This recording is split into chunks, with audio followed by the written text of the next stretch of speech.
오늘의 주제는 예수님이 가르치신 기도입니다. 여러분, 기도는 그리스도인에게는 중요한 화두예요. 또 성경에는 수많은 사람들의 기도가 나옵니다. 그중 대표적인 것은 예수님의 기도라고 말할 수 있겠죠. 성경에 나오는 수많은 사람들의 기도가 있지만 어떤 사람보다도 완벽하셨고 또 우리가 모범으로 삼기에 전혀 부족함이 없으신 예수님의 기도야말로 우리가 해야 할 기도가 아닌가 생각해 봐요. 우리는 종종 성경에서 선택된, 그러니까 우리의 입맛에 맞는 기도 부분만을 발췌해서 사용하잖아요. 그리고 항상 해야 한다면서 또 실천하지 못하는 우리들의 또 모습을 보고, 예수님이 가르치신 기도를 통해 우리의 기도를 점검하는 시간을 갖고자 합니다. 여러분, 기도에 있어서 가장 달콤한 부분은 기도하는 그 자체라는 사실을 여러분 알고 계십니까? 또 기도할 수 있는 특권과 그 과정을 감사해야 한다는 사실을 말하고자 합니다. 누가복음 11장 1절, 예수께서 한 곳에서 기도하시고 마치심에 제자 중 하나가 여짜오되 주여, 요한이 자기 제자들에게 기도를 가르친 것 같이 우리에게도 가르쳐 주옵소서. 그러니까 주님, 지금 우리에게 기도를 가르쳐 주옵소서라고 말하는 이 베드로의 간청에 제자들의 그 갈급함을 아신 예수님은 제자들이 기도의 원리를 먼저 이해하지 않고는 결코 기도의 본보기를 올바로 이해할 수 없다는 사실을 알고 계셨어요. 그렇기 때문에 예수님의 기도를 우리에게 주신 겁니다. 예수님은 그 기도를 주문처럼 외우라고 주시지 않았어요. 기도의 모범으로 가르쳐 주셨어요. 그리고 제자들은 그 기도를 매우 잘 배웠습니다. 제자들은 짧은 몇 년 동안 로마 제국을 뒤집어 놓았고, 또 예수님의 기도는 그들의 삶에 커다란 혁명을 일으켰어요. 그 기도는 우리의 삶도 그렇게 바꿀 수 있는 겁니다. 저는 성경을 가르치는 사람으로 성경을 폭넓게 깊이 있게 알기 위해 많은 시간을 책상에서 보냅니다. 보통 사람들이 상상하기 어려울 정도의 시간을 할애해요. 오랜 시간이 걸립니다. 그렇게 함으로써 많은 것을 얻게 되고 또 나눠요. 가끔 강의를 듣는 목사님들이 부러워하면서 비결을 묻곤 해요. 그때마다 저는 지름길은 없다는 사실을 확실히 밝히면 그들의 또 기대는 무너져 버립니다. 왜? 쉽게 얻으려는 그들의 마음을 모르는 게 아니에요. 저는 사람들이 모인 장소에 있기보다는 혼자 책상에 앉는 시간이 많고 그 시간을 좋아해요. 지금의 제 모습은 조용한 곳에서 보낸 수많은 시간의 결과물입니다. 마찬가지로 그리스도인들의 개인적 기도가 그들의 삶을 또 결정해야 하며 그 반대가 되어서는 안 됩니다. 다른 사람들의 시선이 아니라 하늘에 계신 우리 아버지의 인정을 받는 것이 우리의 기도의 목적이 되어야 되는 거예요. 예수님은 매우 설득력 있는 말씀을 하셨어요. 우리 마태복음 6장 5절 6절 볼까요? 또 너희는 기도할 때 의식하는 자와 같이 하지 말라. 그들은 사람에게 보이려고 회당과 큰 거리 어귀에 서서 기도하기를 좋아하느니라. 내가 진실로 너희에게 이르노니 그들은 자기 상을 이미 받았느니라. 너는 기도할 때 네 골방에 들어가 문을 닫고 은밀한 중에 계신 네 아버지께 기도하라. 은밀한 중에 보시는 네 아버지께서 갚으시리라. 그러니까 기도의 비결은 은밀하게 기도하는 겁니다. 저에게 성경 연구는 그 자체가 바로 상이에요. 저는 분명히 상보다는 성경 연구를 하는 과정을 더 사랑해요. 그리스도인들에게도 기도는 그 자체가 상이 되어야 합니다. 그러니까 기도는 하나님께 무엇을 얻어내기 위한 마술 주문이 아니에요. 그냥 기도 속에서 하나님과 하나 되고 또 안식을 누리는 복, 곧 기도 자체가 상인 겁니다. 여러분, 입으로 소리내는 구송기도 99%가 거의 주문이에요. 간청이고 기복입니다. 언제까지 구하는 기도만 하실래요? 여러분, 구속 기도를 하더라도 회개 기도를 하세요. 그리고 교제하는 기도도 하셔야죠. 여러분에게 침묵 기도를 권합니다. 기도는 영원한 상급을 가져다 줍니다. 그 은밀한 곳에서 신실하게 기도하는 삶에 주어지는 상급으로 영적인 능력이 또 배양되는 거고, 기도 자체가 상이에요. 그러니까 은밀한 기도에는 언제나 하나님의 응답이라는 상이 따릅니다. 또 경험하셔야죠. 그 응답이 항상 우리가 원하는 것은 아닐 수도 있지만 그것은 최선이에요. 많은 사람들은 필요에 의해 많은 시간을 하나님께 간구합니다. 응답받기를 갈망해요. 그러나 모두가 응답받지는 않잖아요. 그 당시에는 하나님이 우리의 기도에 응답하지 않으시던데 해요. 그러나 시간이 흘러 하나님이 자기가 원한 응답을 주지 않으셨다는 생각을 떠올렸다가 우리는 그보다 훨씬 더 좋은 것을 받았던 경험이 있잖아요. 그 경험은 은밀한 기도의 비밀을 배울 수 있게 해줍니다. 여러분, 그때부터 기도의 원리를 실천하며 많은 시간을 보내는 거예요. 그러면 삶은 더 풍성하고 또 깊어지고 또 은밀한 곳에서 시간을 보내며 얻는 그 흘러넘치는 생명력으로 또 많은 사람들은 축복을 또 남에게 줄 수가 있는 겁니다. 기도 행위에 중요한 것이 있다는 사실을 발견한 곳은 바로 그 기도의 시간이고 그 장소입니다. 그리고 자신의 창조주와 더욱 긴밀하게 교제하면서 자기 성품을 정결하게 다듬어준 십자가에 감사하는 법을 또 배우게 되는 거고, 그리고 더욱더 예수 그리스도의 십자가를 묵상하게 되는 겁니다. 그런 과정 없이 여러분 십자가 묵상이 쉽게 이루어지는 건 아닙니다. 우리 마태복음 6장 7절 8절 볼까요? 또 기도할 때 이방인같이 증언 부언하지 말라. 그들은 말을 많이 하여야 들으실 줄 생각하느니라. 그러므로 그들을 본받지 말라. 구하기 전에 너희에게 있어야 할 것을 하나님 너희 아버지께서 아시느니라. 아버지인 나는 때때로 아들이 원하는 것이 무엇인지 내게 말하기 전에 저는 알 수 있어요. 이 땅에 육신인 아버지인 제가 때때로 아는 것을 우리의 영원하신 아버지는 언제나 아세요. 그분은 우리가 구하기 전에 이미 우리에게 있어야 할 것을 아세요. 그렇다면 왜 굳이 기도를 해야 하는가? 이런 질문을 할 수 있잖아요. 우리가 이 질문을 자주 하는 이유는 간구를 기도의 전부라고 여기는데 익숙해져 있기 때문이라고 저는 생각합니다. 많은 사람들이 하는 그 야베스의 기도는 간구의 대표적인 예입니다. 다른 사람들에게 복이 될 수 있도록 내게 복을 더하소서라 구하는 것은 좋은 일이에요. 하나님이 나의 지역을 넓히시고 또 하나님 나라를 위해 더 많은 사람에게 손을 뻗게 되는 것은 영광스러운 일입니다. 인생의 어려운 난관들 속에 우연이 아니라 그분의 주권적인 다스림을 통해 인도하심을 받기 위해 주의 손으로 나를 도우사라고 간구하는 것은 옳은 일이에요. 나로 환난을 벗어나 내게 근심 없게 하소서, 이런 기도하는 것은 적절합니다. 그러나 기도는 단지 우리의 요구를 알리는 수단은 아니잖아요.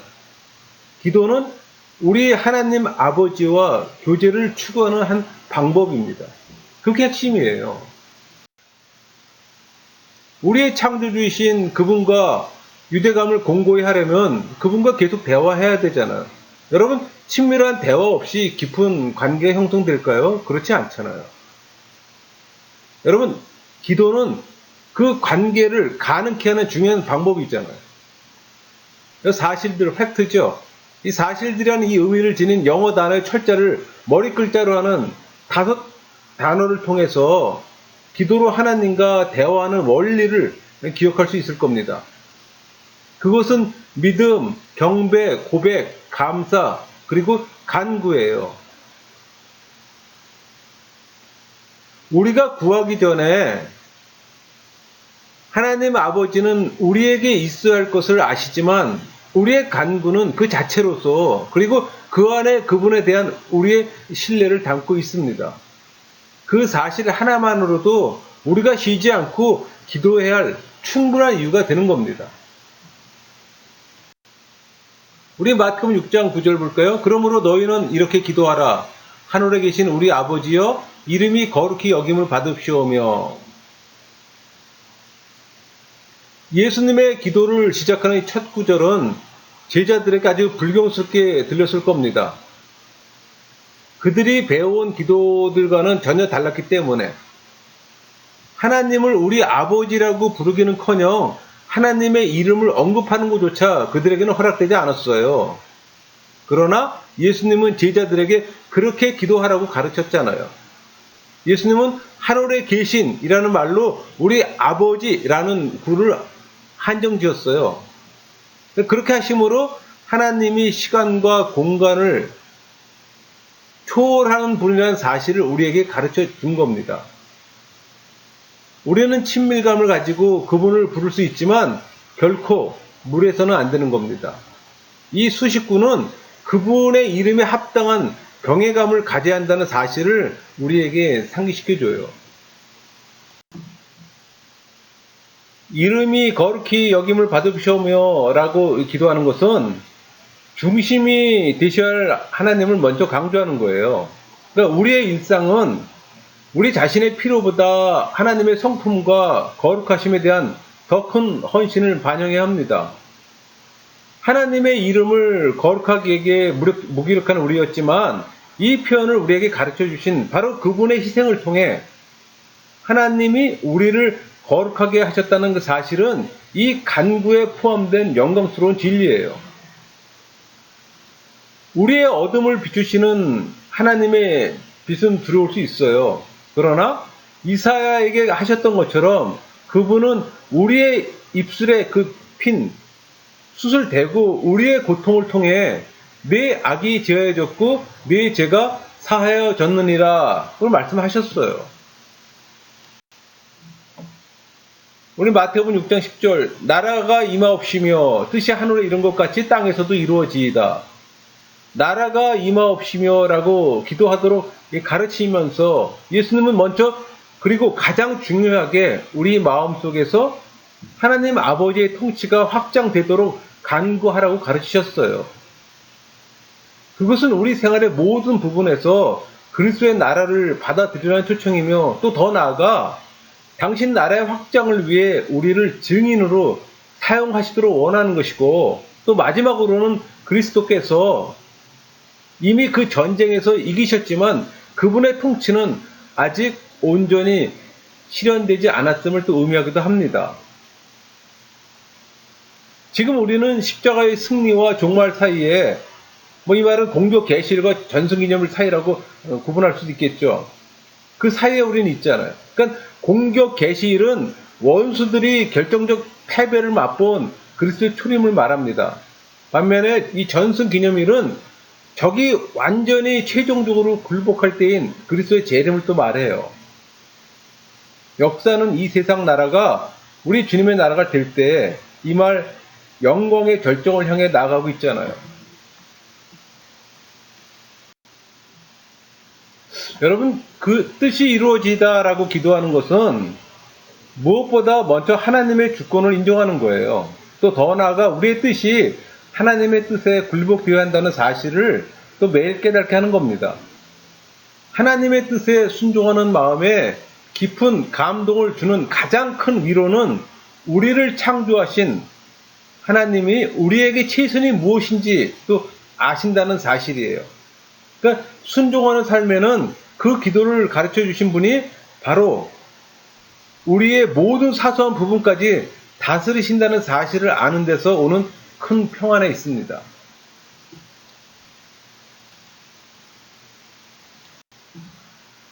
마태복음 26장 39절 조금 나아가사 얼굴을 땅에 대시고 엎드려 기도하여 이르시되 내 아버지여 만일 할만하시거든 이 잔을 내게서 지나가게 하옵소서. 그러나 나의 원대로 마옵시고 아버지의 원대로 하옵소서 하시고 예수님께서 말씀하셨듯이 나의 원대로 마옵시고 아버지의 원대로 하옵소서라고 간절히 기도하면 질병이나 재난 속에서도 하나님을 사랑하는 자 곧 그의 뜻대로 부르심을 입은 자들에게는 모든 것이 합력하여 선을 이룹니다. 이런 확신을 가지고 안식할 수 있는 거예요. 그리고 마지막으로 하나님은 우리를 고통과 시련에서 벗어나게 하는 대신 우리 삶 속에 들어있는 이 불순물을 제거하기 위해 또 풀물을 사용하신다는 사실을 또 우리는 매일 깨달아야 하는 겁니다.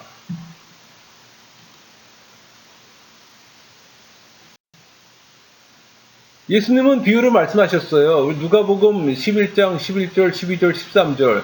너희 중에 아버지 된 자로서 누가 아들이 생선을 달라 하는데 생선 대신에 뱀을 주며 알을 달라 하는데 전갈을 주겠느냐. 너희가 악할지라도 좋은 것을 자식에게 줄 줄 알거든 하물며 너희 하늘 아버지께서 구하는 자에게 성령을 주시지 않겠느냐 하시니라. 어떤 아버지가 아들이 생선을 달라 하는데 뱀을 주며 또 알을 달라는데 전갈을 주겠느냐. 너희가 악할지라도 좋은 것을 자식들에게 줄 줄 알거든 하물며 너희 하나님께서 구하는 자에게 성령을 주시지 않겠느냐. 이 메시지는 제자들에게 울려 퍼지기 시작했어요. 그러니까 제자들은 하나님을 가까이 할 수 없는 분으로 생각하고 있었어요. 그래서 하나님께 무언가를 구하려면 서두른 편이 좋다고 생각했던 거고, 그러나 예수님은 아버지가 사랑하는 자녀를 돌보듯 하나님이 그들을 돌보신다고 말씀하셨어요. 일용할 양식 같은 필수품을 구할 때 우리 하나님 아버지는 뱀이나 정갈 같은 해로운 것을 주시면서 우리의 관계를 악화시키지는 않으세요. 예수님은 가장 좋은 선물인 소중한 성령님에게로 제자들을 집중시키고 이 비유의 이야기로 느낌표를 또 찍으셨습니다.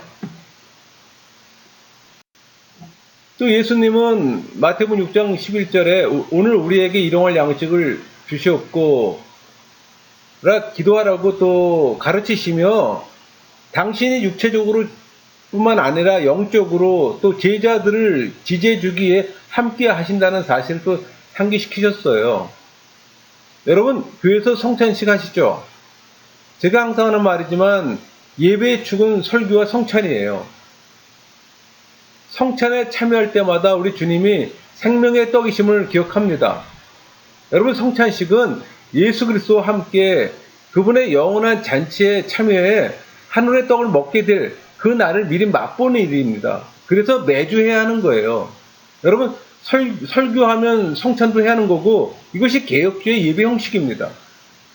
성찬은 보이는 설교예요. 성찬 없는 예배는 50%짜리 예배입니다.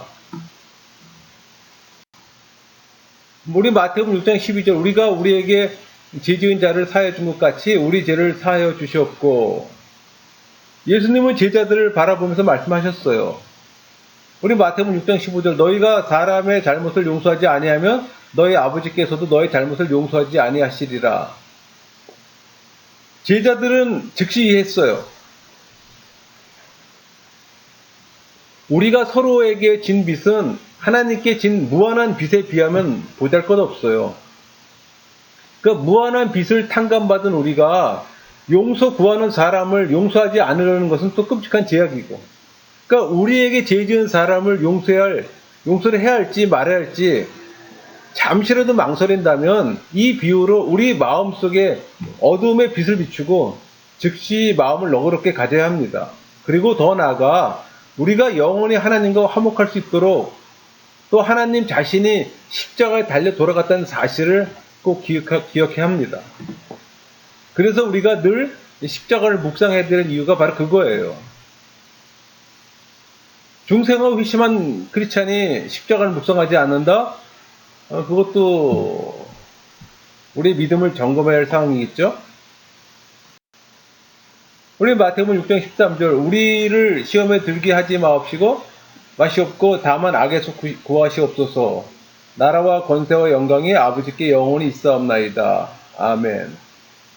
우리는 이 기도를 하면서 사탄의 계략에 대항해 설 수 있도록 또 하나님의 전신갑주를 입어야 합니다. 이 사실을 우리 꼭 기억해야 하는 거고, 우리의 적의 능력과 영역을 과대평가하거나 과소평가할 필요는 없어요. 우리는 하나님이야말로 사탄의 유혹을 포함한 모든 것의 주라는 사실을 인식해야 하는 거고, 또 우리의 대적 마귀가 우는 사자같이 두루 다니며 삼킬자를 찾고 있지만 그는 주님이 길을 정하신 사슬의 메인 사자인 겁니다.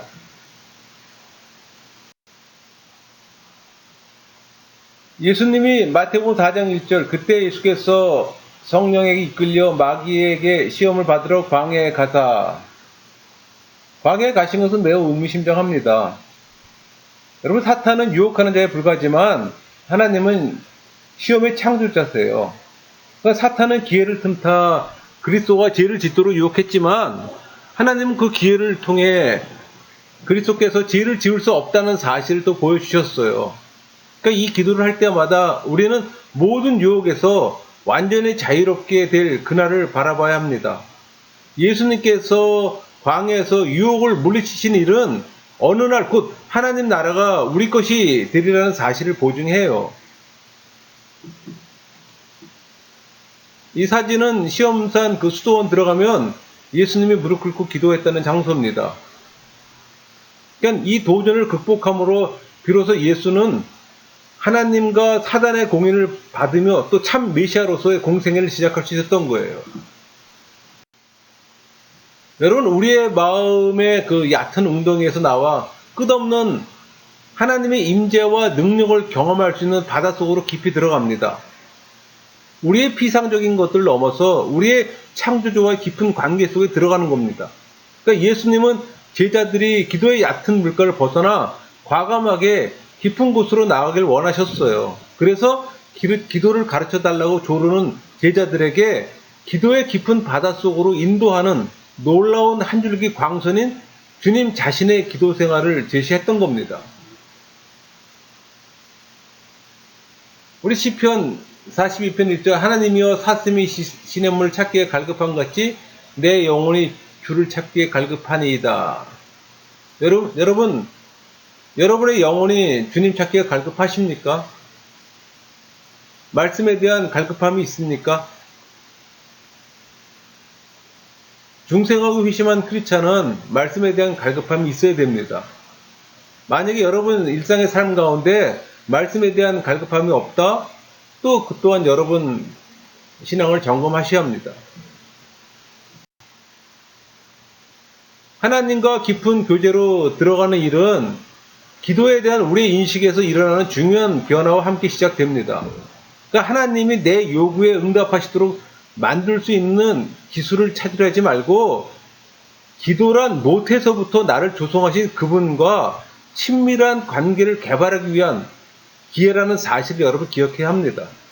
그렇기 때문에 예수님의 기도는 우리가 어떻게 간구해야 하는지를 가르치기 전에 우리가 하나님 아버지와의 관계를 어떻게 세워야 가는지를 보여줘요.